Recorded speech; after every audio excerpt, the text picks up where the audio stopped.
I wanted you to kind of think of performance in the workplace from a whole different perspective.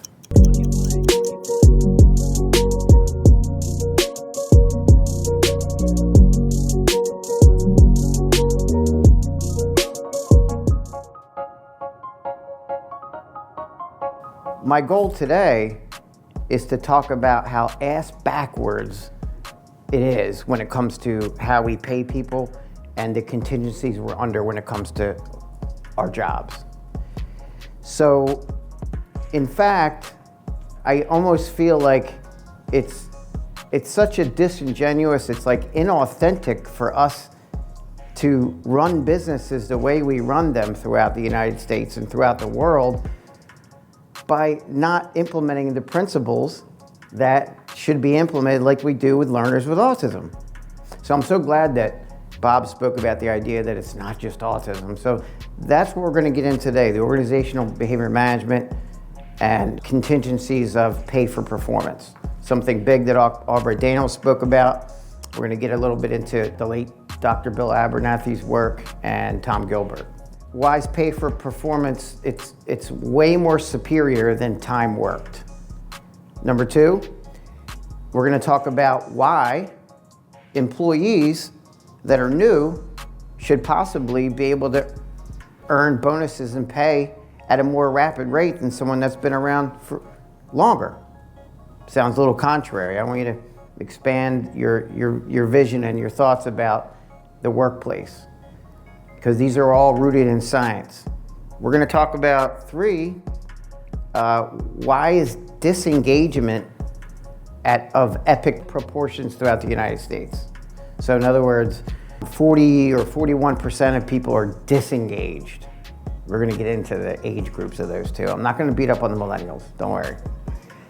So it's kind of concerning that, again, the behavioral contingencies and the principles of positive reinforcement are not being used in the workplace. In fact, we're going against the grain typically on what's appropriate. It's irresponsible the way most organizations run. I'm not saying ours is perfect. Every day we're trying to move the ball forward to move towards pay for performance, but it takes a while. It's one step at a time. And then lastly, I'm going to give you 12 specific pay for performance arrangements, exact examples of how you can run your organization or encourage your leaders. Raise your hand if you're a leader within your work position, any leadership role. Not many. Put them up high if you're not in a leadership role or you didn't raise your hand. You really should be raising it, because I'm sure you're mentoring someone. So this one, I'm pretty sure you'll probably raise your hand on. How many people feel that you've been on a salaried position and by a show of hands, you worked really hard and then you had a colleague that, didn't, and you were kind of dumped on with more work?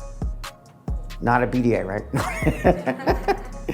So, and what actually happens is you start to be, it's expected when you're salaried or when you don't run a pay for performance model, it's expected that once you start taking on extra work, that all of a sudden it's expected of you because you volunteered to do extra while a colleague maybe was coasting. And the other thing is that our arrangements and our contingencies that we operate under in the workplace in the United States are really set up to kill time. Whether you're salaried or hourly, mostly if you're hourly, we're actually set up in a way to try to just pass time.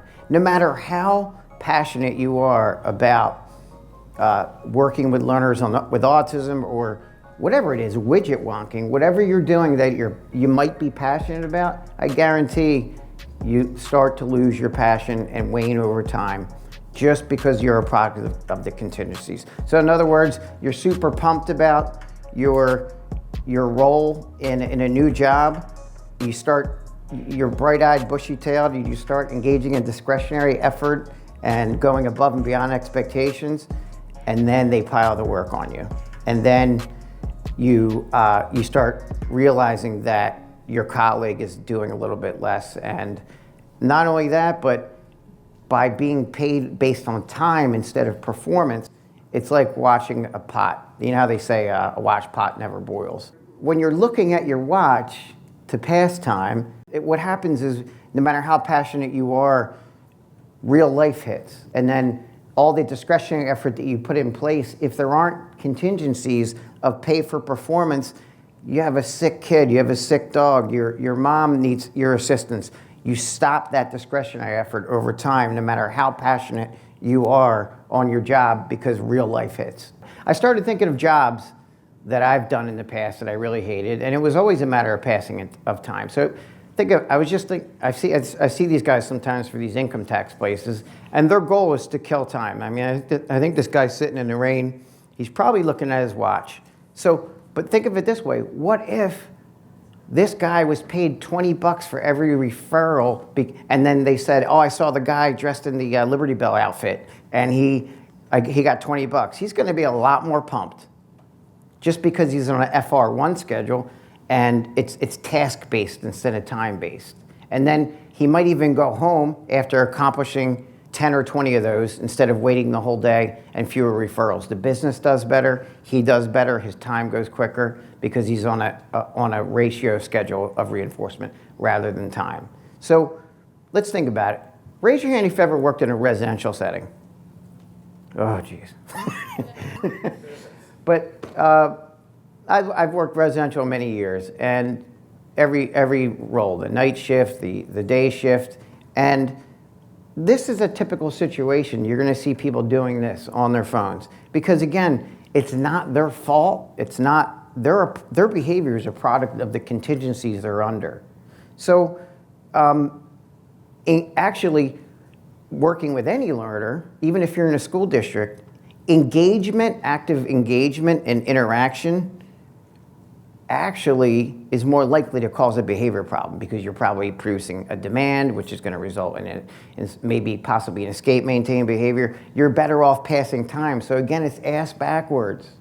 So what if residential workers were able to get paid for engagement rather than time passing?